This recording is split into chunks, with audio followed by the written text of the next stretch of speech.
Hey guys, what's up? I am here to give you guys a recap on the new episode of Fake Grand Order絶対魔獣戦線バビロニア, or you can call it Fake Grand Order Absolute Demonic from Babylonia in episode 9.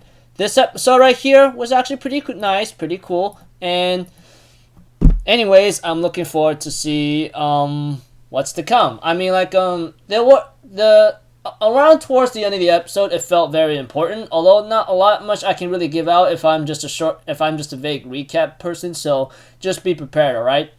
So if anything else, let's just get this started. We have to it that with the situation at hand, they are pretty much at a disadvantage. However, Gilgamesh proposes a plan, and Fujimaru Ritsuka is actually part of that major plan. They end up having to go to Ishtar's temple and they try to talk to her, but apparently they end up fighting her for a little bit, but not before Fujimaru Ritsuka ends up throwing a bunch of gems at Ishtar and offers her like some treasury reward from Gilgamesh himself. They try to give her like a proposal or a bargain, in other cases 1-to-1 or 70-30 if anything, or 25% of the Babylonian jewels treasure, although she ends up trying to put up that pride of funny egotistic attitude by saying, I'm a freaking goddess, why would I want to accept this, huh? And they go like, Mash, let's go. We have no choice but to take this as our own. But she ends up giving in the end, and there's some funny fetish things that you guys might like, but I go like, la la la la la la. Aside from that. Okay, but aside from that, after like she decides to side with them, there will end up being a scene with Dr. Romani asking Ishtar a couple questions, something involving that person's body, and she ends up saying, oh, I didn't kill the person, we just merged into one personality or one person alone. That much I can really tell you. Not a lot of, no need to get into big details here and there. That much I can tell you guys right now. I mean, she just said that she just merged into one person, and that's it.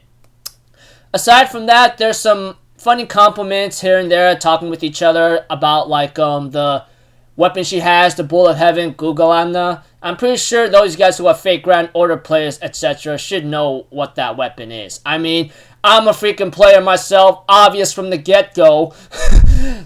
So, there's no denying that.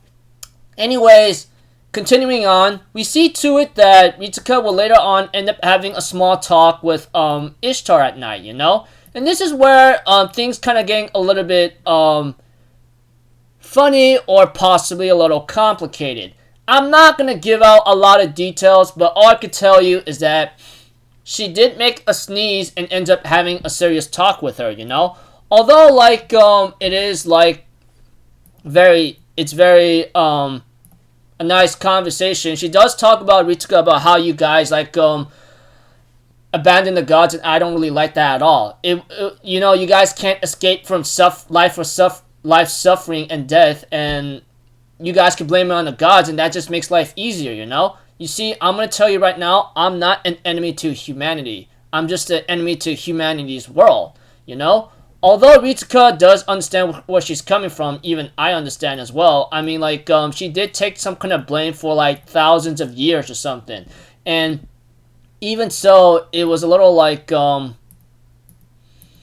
little complicated when it comes to these conversations. But with the hints given in this episode of the conversation between Ishtar and Fujimaru Ritsuka, I'm pretty sure we FGO players know what's going on. I mean, like, we played the game from the very beginning, and I know I've been bragging about that for too long. I'm just saying, like, you anime-onlys may understand a little bit here and there, but not entirely from too much of the get-go, but guess we'll have to see. Anyways, the conversation between Ritsuka and Ishtar was actually very nice. As much as I would like to give you a lot more details to come, all I can really give you right now is just simple, vague recaps for this episode, because I don't want to have to spoil too much, alright?